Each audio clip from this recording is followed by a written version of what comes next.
আর মন বসে না শহরে ইট পাথরের নগরে, ঠিক তাসরিফের এই গানটার মতনই আমার কেন যেন মনের ভিতরে এই ধরনের, আমার সাথে অনেকেরই একমত হইতে পারেন, ভিডিওটা পুরোটা দেখলে বুঝতে পারবেন। সেটা হচ্ছে যে এই আধুনিকতা, এই ইট পাটকেলের কনক্রিটের শহর থেকে কেন জানি মন দিল সবার এরকম একটা গ্রামীণ পরিবেশ বা এই সবুজ শ্যামল জল মল পুকুর পাকুর যেগুলা যাই বলেন না কেন, ডুবান্টি সবগুলা যেন টানে দিলের ভিতরে, যেন এই হাঁস মুরগি বেড়া ছাগল গরু মাংস এগুলোর ভিতরে একটা অন্যরকম মায়া স্নিগ্ধতা কাজ করে।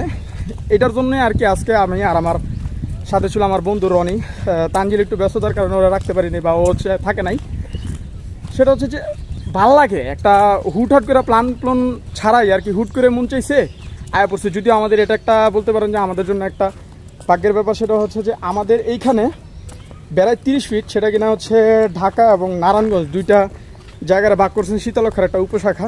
এই জায়গাটাতে হচ্ছে এই গ্রীষ্ম বা এরকম যেই বর্ষার যে মৌসুমটা খুব সুন্দর একটা অমায়িক একটা প্রাকৃতিক সৌন্দর্য পাওয়া যায়। আর সেটাই উপলব্ধি করার জন্য আমি আর আমার বন্ধু আসছি ডুবা মোবাইল। এখন রনির নাকি ঠান্ডা, এই ঠান্ডা লেগে আসলে ডুবাইতে পারে না, আমি এক লাখ ডুবাইছি। রনি তোমার এই ধরনের বাহানার মানে কি ভাই? সবসময় একটা মানে বেড়ি মানুষের বাহানা দাও কেন সবসময় ভাই? বাহানা না ভাই, আমার যেটা হয়েছে আমি যেখানে মানে এক্সট্রা যদি গোসল করি অন্য পানি দিতে আমার ঠান্ডা লাগে। এটা তো বনিতা, তুমি তোমার বউর যাক খারাপ দিকে চলে যায়, আল্লাহ আমার সকলকে ভালো রাখুক।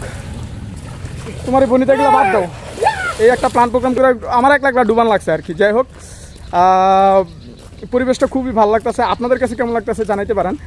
আর সবশেষে একটা মেসেজ, লাস্ট মেসেজটা হচ্ছে যে আপনার মনে দিলে শারীরিকভাবে যে কোনোভাবে আপনার শান্তি নাই, মনের ভিতরে মানসিক শান্তি কাজ করতেছে না, একটু চেষ্টা করেন, একটু ঘর থেকে বের হয়ে যান বা আপনি যে এরিয়াটা আছে সেই সার্কেল থেকে বের হয়ে যান, দেখবেন যে কোনো না কোনোভাবে আপনার মনে একটা মানসিক শান্তি কাজ করবে।